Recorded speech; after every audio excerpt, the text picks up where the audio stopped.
It was good. It was a good feeling, but still, we just knew as a defense we were going to have to go back out there. We got to start first. So the jersey, man. Oh yeah, man. Felix actually gifted me this, so I had to put it on after this game, especially a big time one. It's something I've been wanting to put on for a while now. Do you think at all about putting on his actual jersey he just wore?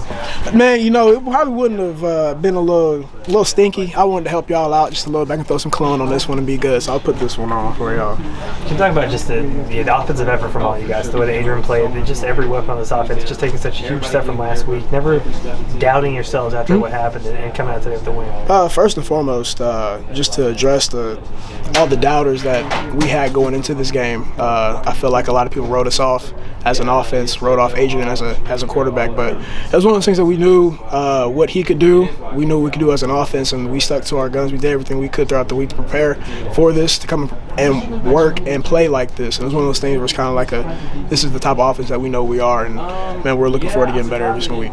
When Adrian scored that first touchdown, you were right next to him, you turned to the crowd, you said, we didn't come to play tonight, and you did. You backed that up. How good does that feel, and how important was it to make this statement early to allow you guys to flourish the rest of the game? Really good. Just coming into the game, I feel like we were overlooked by everybody in a sense. After coming off a disappointing loss to Tulane, after not playing the way that we felt that we could play as an offense, it's one of those things where it's like we came to play tonight.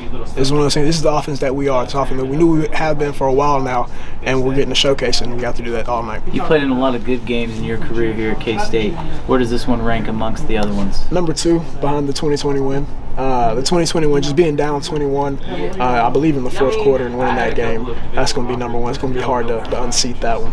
What impressed you most about Adrian today? Just the way that he played in every single facet of the football game. He was a playmaker. He was a general. One of the people that, every time I looked over to him, there was a sense of calmness. But he understood that we're going to move this ball down the football field. And the way that he made us feel as an offense was like, okay, this guy's he's playing his balls off right now. So we were behind him the entire game. And to see him put up a performance like that after what everybody was saying about him, oh man, I played my heart out for him today. On that second to last touchdown, it seemed like Oklahoma's entire defense followed you. Looked like you got tackled on that play. How did you guys sell that fake so well? It was just one of those things where I tried to go through as hard as possible, act like you got the football, act like you have the football, and that's one of the things that we preach is get tackled. Whenever we go through play fakes and things like that, is get tackled. So to do my job and open up things like that, that's big time. I don't know if you could see Adrian on that final touchdown, but he took the bow to the crowd there, looking in the stands. Just your thoughts on that and how good that felt? All the doubters. That's for y'all. It's one of those things where it felt like he was written off too early. And to come out here and play like that, and to put a touchdown, a bow on that type of game that he had today, just a step and block.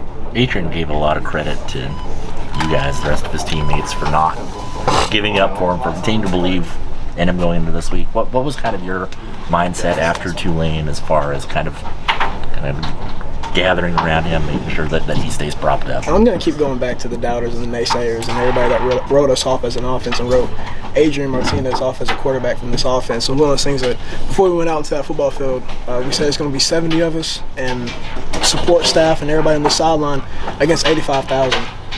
70 of us believing that we're going to win this game, 85,000 saying no, you're not.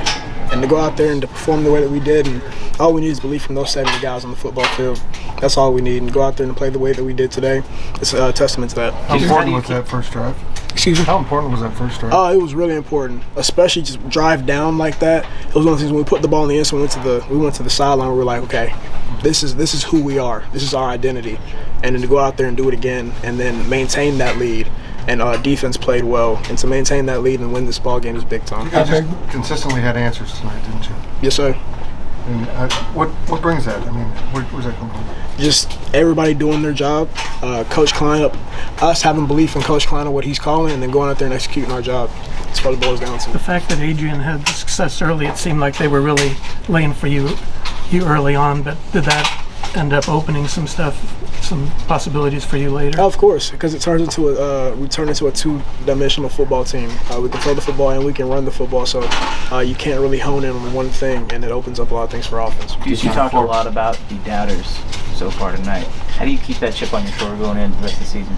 Understanding that this right now, what we're experiencing right now, it all resets on Monday.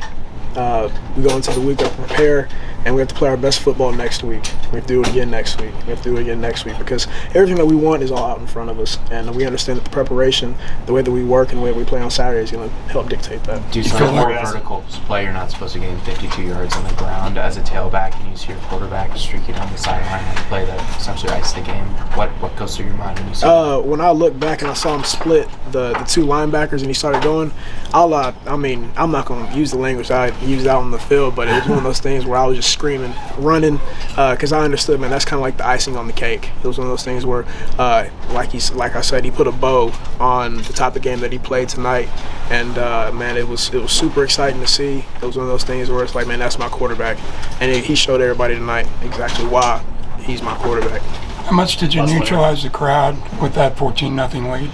A whole bunch. Just that's one of the things that we talk about in the locker room is the silence the crowd. You got to make plays. So putting up 14 points real quick like that, it put some doubt in those people's minds. 85,000 out there were a little quieter going into the second quarter, and a little quieter going into the third, and a little quieter going into the fourth, and then before you knew it, they were silent. Thanks, Chris. 100%.